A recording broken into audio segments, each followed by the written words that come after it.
Olá pessoal, tudo bom? Então vamos retomar o nosso projeto Férias. Bem, aqui nós temos a lista de atividades que elencamos quando estávamos planejando o nosso projeto.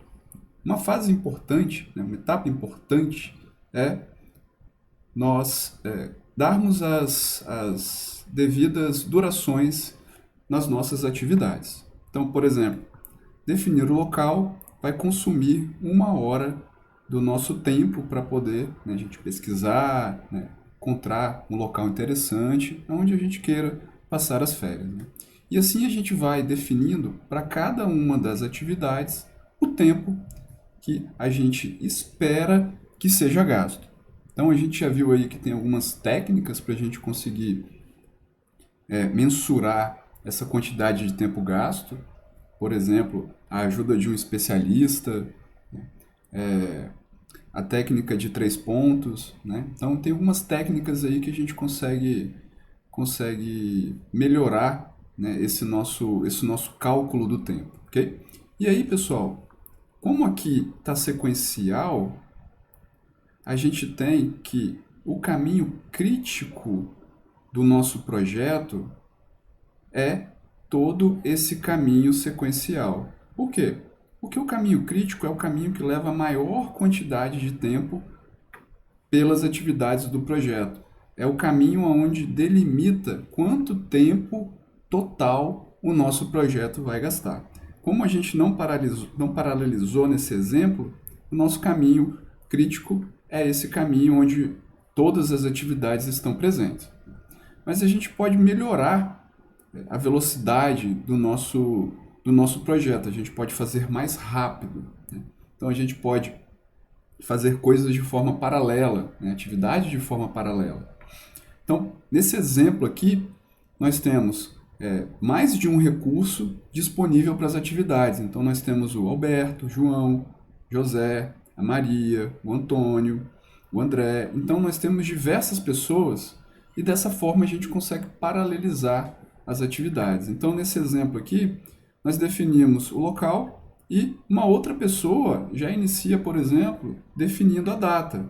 Então, ele gasta aí 2 horas definindo a data e o Alberto gasta aí 1 hora definindo o local.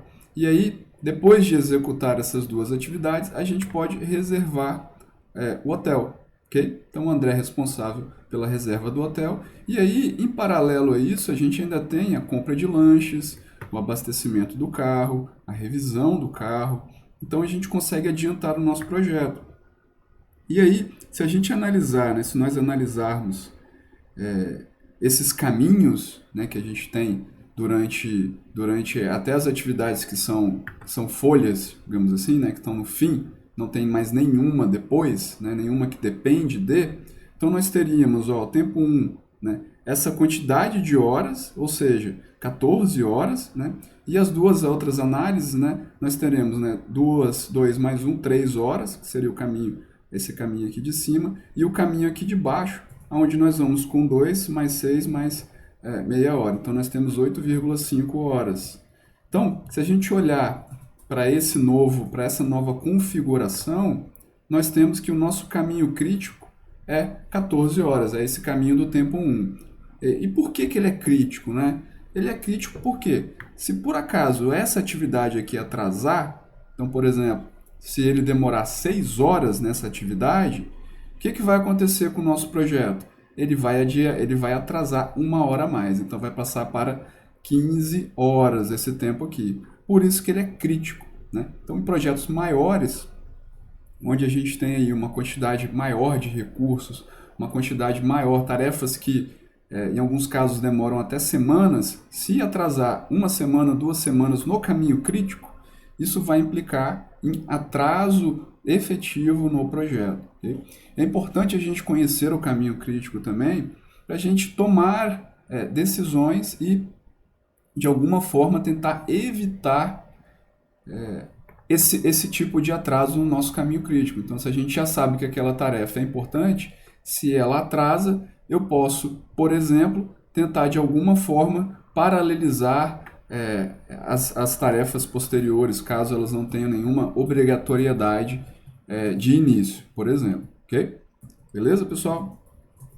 Bom, a folga total ou flexibilidade do cronograma é a medida pela quantidade de tempo que uma atividade ela pode ser atrasada, né, ou estendida, ou aumentada o seu tempo, ok? Do seu início, sem que atrase o término do projeto, ok? Então, no caminho crítico, a folga do trabalho ela é igual a zero, ou seja, eu não tenho folga no meu caminho crítico, ok? E aí a gente tem algumas técnicas de compressão do cronograma, né? O que seria a compressão do cronograma? É você diminuir a quantidade de tempo que você gastaria, né?